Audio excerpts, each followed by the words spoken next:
Hi, welcome to today's brief book review. The book we're looking at today is called Target Zero by author Anthony Richards. Now, I have to admit, I wasn't familiar with the author, but what piqued my interest was the comment at the top of the book that said, "Fast moving, the Bill meets Jack Reacher." Now, for those of you not familiar with the Bill was a long-running UK TV series based on a fictional police station in East London and was very realistic, very to the point. Jack Reacher, of course, the creation of author Lee Child, the nemesis of bad guys and wrong uns everywhere. So, is this a UK Jack Reacher? I think we should be told. A quick investigation shows that Anthony Richards is more well known for his historical novels based in ancient Rome and the Empire and Centurion series. This, however, is his second contemporary novel featuring our hero Michael Bale.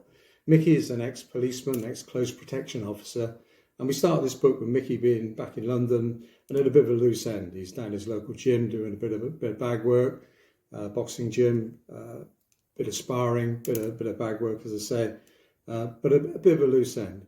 A friend of Mickey's says that there are some jobs available via an agency who are looking for people with his unique set of skills, people who are used to close protection and have that sort of skill set.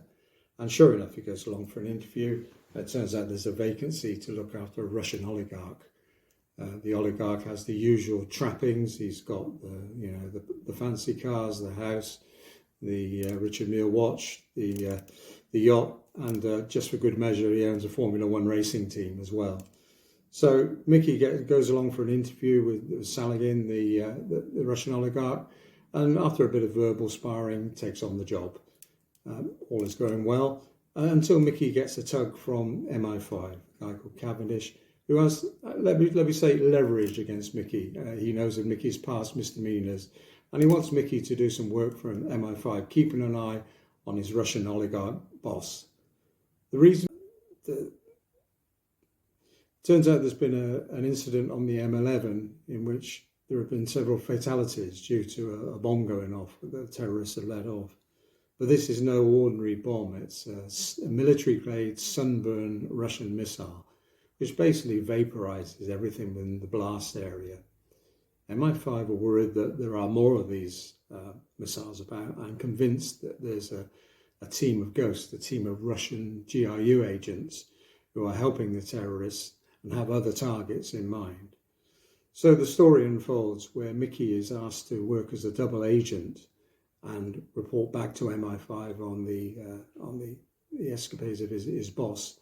And clearly it's a race against time because there are other targets that these sunburn missiles will be targeting, one of which, the last one, Target Zero, and hence the title of the book, is in central London near an awful lot of people.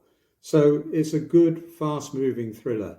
Mickey is working for MI5, he's working for the oligarch. He's also being lent on by a gangster who also has leverage on him. So Mickey's a busy lad. It's a very fast-moving thriller. The one thing, I found it a little bit slow because I wasn't, at the start, because I wasn't familiar with the author or the character. But I soon got into it. I found that perhaps the descriptions of the Russian GRU team, the Ghosts, were quite comprehensive, and perhaps that dragged, the story dragged a bit while their backstory was being explained. But it is a good read. It was you want Mickey to succeed. You get engaged with the character. It is fast moving. As I said, I'm not familiar with the author. I'd certainly read the first book called Nemesis, which is one of his first contemporary novel, which is the forerunners of this book. I'd definitely give this 7 out of 10. It's a good read.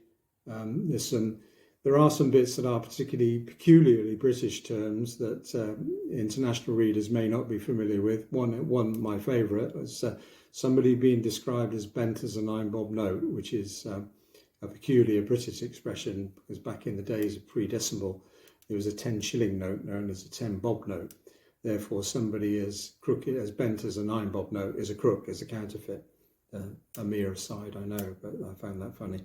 So, all in all, a good read. I'll be looking out for further books in the Protector series. I'd give it 7 out of 10.